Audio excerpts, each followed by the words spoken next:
like a Hellcat.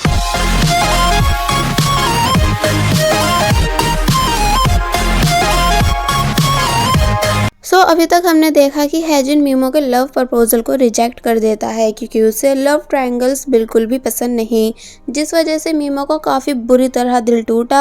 और वहीं सोंगसू जब अपने वर्क प्लेस था तो तब उससे आहिन नाम की लड़की कल रात साथ में डिनर करने के लिए पूछती है क्योंकि वो सोंगसू को लाइक करती है, जिस बात के लिए सोंगसू मान गया। अब नेक्स्ट सीन में मीमो जो कि बहुत ही ज़्यादा उदास थी तो तब सोंगसू उसके पास आया एंड सोचने लगा कि मीमो आर्टिकल की वजह से नाराज है जो कि उसने मीमो के बॉयफ्रेंड के बारे में रिलीज किया था, इसलिए वो मीमो से माफी मांगने लगा। मगर मीमो इस वजह से उदास नहीं थी बल्कि हैजुन की वजह से उदास थी, जो रीजन वो सोंगसू को बता भी नहीं पाती। सोंगसू मीमो को तसल्ली देना चाहता था मगर अब क्योंकि उसे ऐसा करने का कोई हक नहीं, इसलिए वो रुक गया और काफी ज्यादा ध्यान से मीमो को देखने लगा। अब नेक्स्ट डे हम देखते हैं कि दो बच्चे जो कि भागते हुए क्लासरूम आ रहे थे मगर अपनी स्कैरी टीचर यानी डोंगमी को देखकर रुक गए, जिन्हें डोंगमी पनिश करती है शोर मचाने के लिए। कि तभी एक लड़की डोंगमी के पास आई कुकीज लेकर उसे टेस्ट कराने के लिए क्योंकि उसने ये सब अपने बॉयफ्रेंड के लिए बनाई थी। तो तब डोंगमी ये बात जानकर काफी हैरान हुई कि इसका भी बॉयफ्रेंड है, इसलिए पूछती है कि वैसे क्या लड़कों को कुकीज पसंद होती है। तो इस पर उस बच्ची ने जवाब दिया कि हाँ, यानी लड़के पागल होते हैं अपनी गर्लफ्रेंड की हाथ की बनी कुकीज के पीछे। तो ये सुन डोंगमी भी ऐसा ही कुछ करने का सोचने लग जाती है, यानी उसका अभी बॉयफ्रेंड नहीं है मगर फ्यूचर में तो होगा, इसलिए वो अभी से कुकीज बनाने की प्रैक्टिस करने का सोचती है और अपने सभी कामों से फ्री होकर शाम में ऑनलाइन ओवन चेक करने लगी, जिनके प्राइस काफी हाई थे। इसलिए डोंगमी सोचती है कि क्यों ना मैं पहले प्रैक्टिस के लिए सेकंड हैंड ओवन बाय करूं, ताकि अगर वो मेरी बैड कुकिंग की वजह से खराब हुआ तो इससे मेरा ज़्यादा नुकसान नहीं होगा। इसलिए एक ओवन सिलेक्ट करने के बाद उसने ओवन समेत ओवन के ओनर को मिलने बुलाया। मगर जब रात में उसकी ओवन के ओनर से मुलाकात हुई तो तब डोंगमी उसको देखती ही रह गई क्योंकि वो आदमी डोंगमी को काफी ज्यादा पसंद आ रहा था। बाय द वे इसका नाम लीवुक है, जो कि बातों बातों में बताता है कि मैं एक डिवोर्सी हूँ, यानी मेरी अपनी वाइफ के साथ डिवोर्स हो चुका है। तो ये सुन डोंगमी पूछती है और फिर बच्चे। तो इस पर लीवुक ने बताया कि मेरे कोई बच्चे नहीं बल्कि मैं न्यू पार्टनर को ढूंढ रहा हूँ।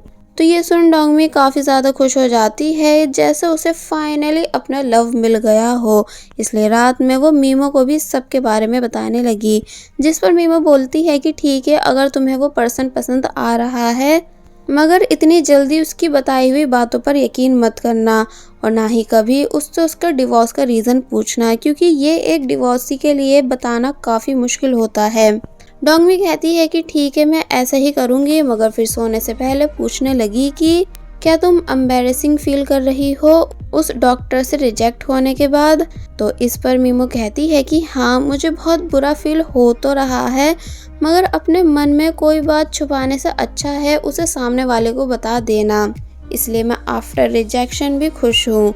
और वहीं दूसरी तरफ एरान जो कि बहुत बड़े सदमे में है क्योंकि उसका प्रेगनेंसी टेस्ट पॉजिटिव आया, इसलिए ये देख उसके होश उड़ गए कि जिस लड़के से मैं शादी करने से मना कर चुकी हूँ मैं उसके बेबी की मॉम बनने वाली हूँ। इसलिए यहाँ वो काफ़ी ज़्यादा परेशान होने लग जाती है। अब नेक्स्ट डे हैजुन ने सोंगसू को मिलने बुलाया कुछ इम्पोर्टेंट बात करने के लिए और फिर जब जैसी बताता है कि मुझे मेरी परफेक्ट गर्ल मिल गई, यानी मैं अभी कुछ दिन पहले एक ऐसी लड़की से मिला जो कि मेरे लिए बिल्कुल परफेक्ट है।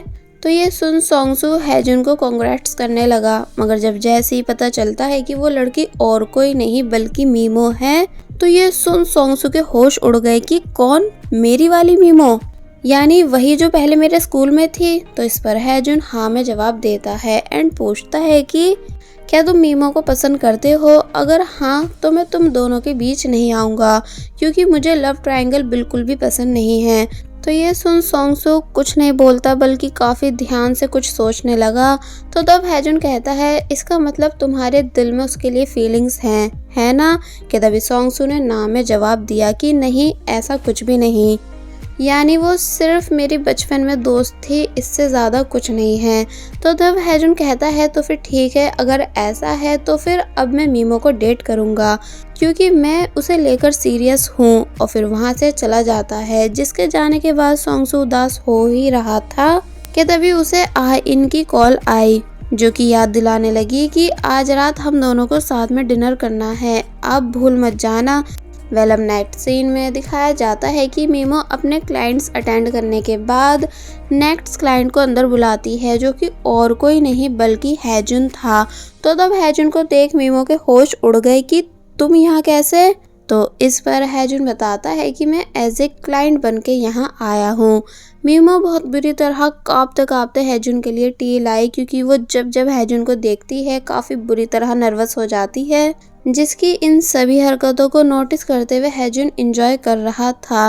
एंड देन मीमो को अपनी प्रोफाइल देता है जो उसने फिल की थी, ये बताते हुए कि मुझे एक ऐसी लड़की चाहिए जिसका क्यूट पपी फेस हो, मुझसे हाइट में छोटी हो, हर सिचुएशन को अच्छे से हैंडल करना जानती हो, यानी कुल मिलाकर एक प्योर काइंड गर्ल हो।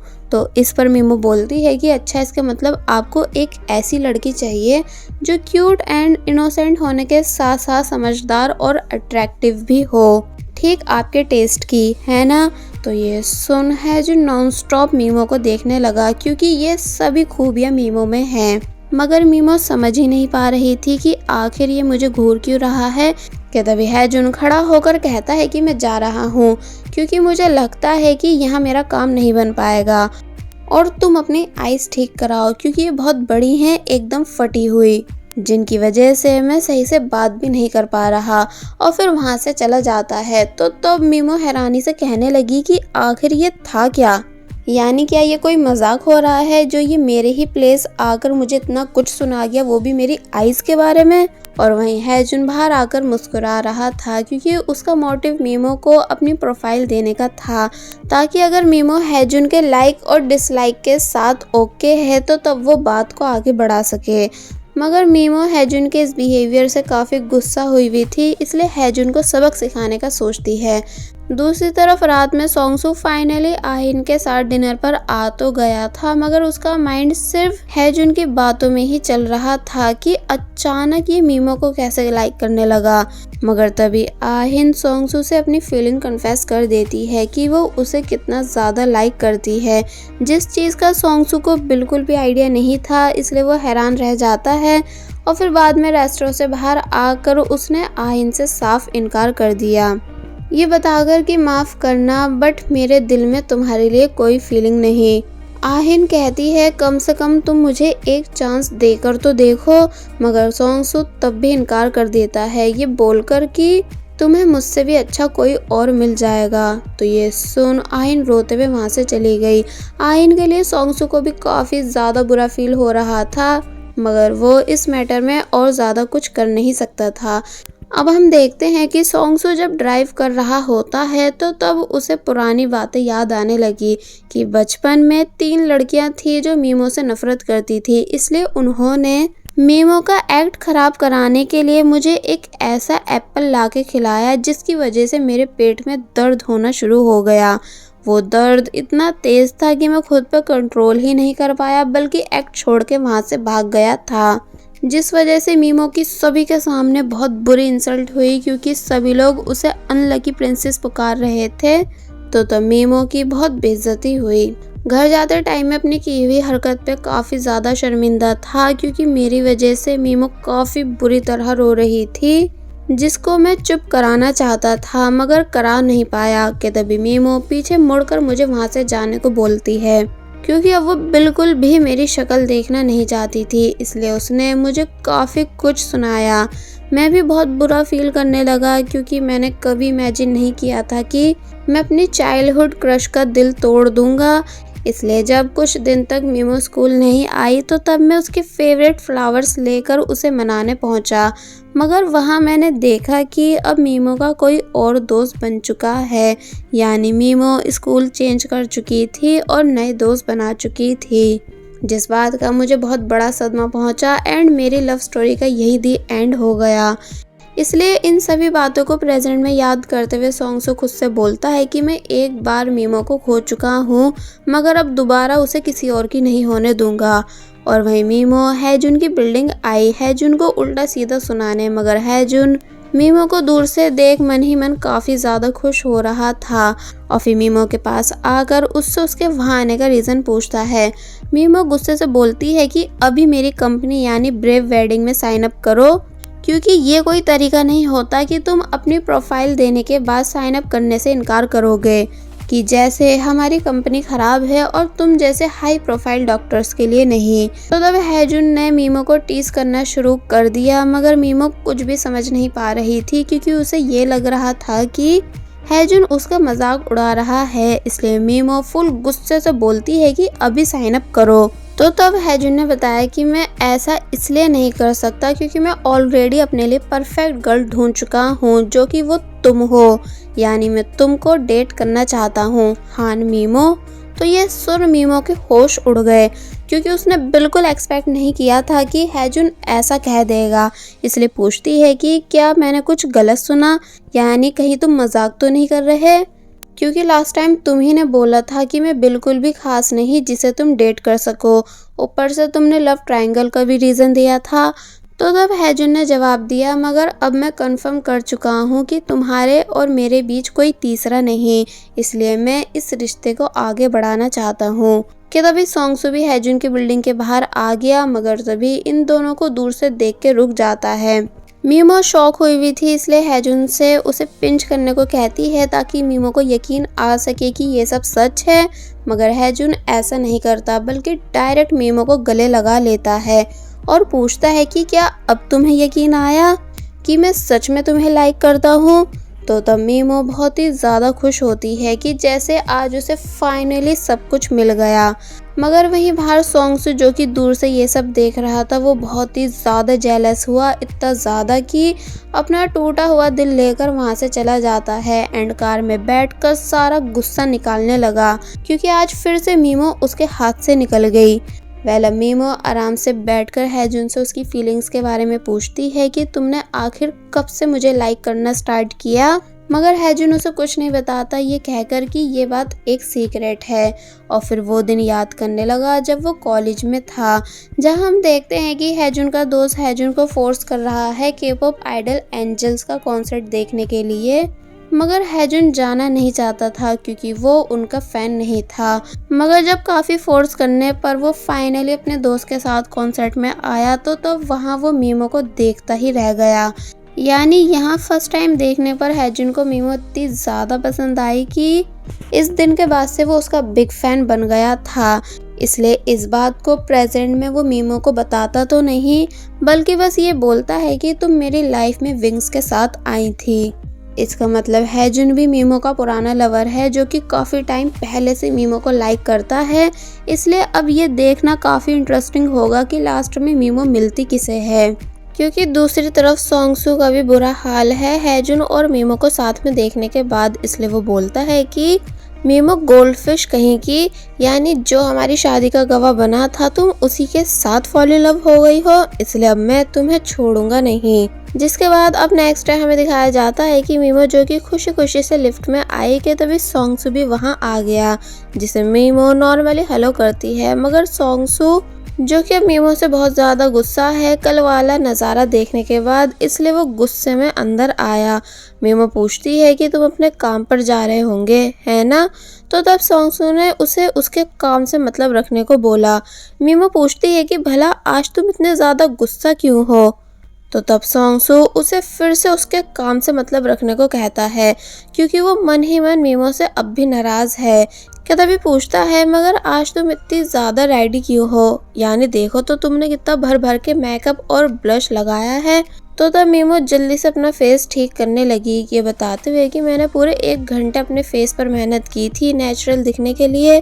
तो इस पर सॉन्गसू चिढ़ के मीमो को याद दिलाने लगा कि अब तुम बुढ़ी हो रही हो, इसलिए स्कूल की बच्ची बनना छोड़ दो। तो तब मीमो बहुत ज़ोर से सॉन्गसू पे चिल्लाई कि तुम्हारी हिम्मत हुई कैसे मुझे इतना सब कहने की। दोनों गुस्से में बाहर आए, जहां मीमो सोंगसू को भी काफ़ी कुछ कहकर वहां से चली गई कि तभी सोंगसू मीमो की कार में आकर बैठ गया एंड उससे लिफ्ट मांगने लगा क्योंकि उसकी कार में कुछ प्रॉब्लम हो चुकी थी। तो तब मीमो को मजबूरन सोंगसू को लिफ्ट देनी पड़ जाती है। मीमो कार में हैजुन को याद करते हुए लव सॉन्ग्स गा रही थी। तो तब सोंगसू सड़े सड़े मुंह बनाने लगा और फिर अब जब जैसे मीमो ने फाइनली सोंगसू को भी अपने और हैजुन के लव रिलेशनशिप के बारे में बताया, तो ये सुन सोंगसू इतनी जोर से मीमो पे चिल्लाता है कि मीमो सड़क पर चल रहे लोगों का एक्सीडेंट करते करते बची। इसलिए पूछती है कि तुम आखिर मुझ पे चिल्ला क्यों रहे हो, यानी कि अब प्यार करना कोई जुल्म है। तो इस पर सोंगसू मीमो को गोल्डफिश पुकारते हुए बोलता है कि तुम आखिर कपड़ों की तरह लड़के कैसे बदल सकती हो, यानी कुछ दिन पहले तुमने मुझसे शादी की और अब मेरे बेस्ट फ्रेंड को फंसा लिया। तुम औरतों ने हम मर्दों को समझ क्या रखा है, अपने हाथ की कठपुतली, या ये कोई टीवी शो चल रहा है जिसमें तुम ड्रामेबाजियां करके लड़के फंसा रही हो, उनसे शादी कर रही हो, कभी डिवोर्स ले रही हो। मुझे नहीं पता था कि तुम इतनी तेज हो। तो इस पर मीमो कहती है कि ओ हेलो, ऐसा कुछ भी नहीं है, यानी मैं उन लड़कियों में से नहीं जो लड़कों को चीट करती हैं। मेरी फीलिंग्स हैजुन को लेकर ट्रू है। माना ये सब सुनने में काफ़ी अजीब लग रहा है, मगर मैं अचानक सच में हैजुन को बेहद लाइक करने लगी, इसलिए मैंने उससे अपना लव कन्फेस किया।